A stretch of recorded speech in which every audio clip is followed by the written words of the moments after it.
Like most great stories, ours begins with a man in a garage with an idea that was too big to contain. 1919 was a big year. A war was ending, access to electricity was becoming more commonly widespread, and the future of the electronics industry would forever be changed by a gifted chemist named Hugh S. Cooper. In Cleveland, Ohio, Cooper was researching rare metals and their industrial applications. It was this research that would form KEMET laboratories and eventually help change the world and beyond as we know it.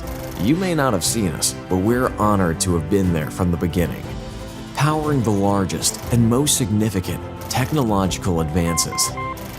As the world evolved, we were inventing and reinventing, creating a sense of new possibilities, sharing history with you, and helping shape history for you.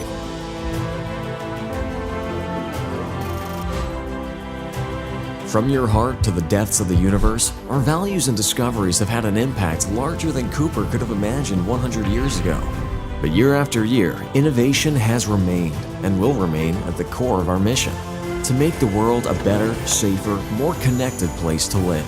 From the garage to the globe and into your home, KEMET makes it possible. KEMET charged for this century and the next.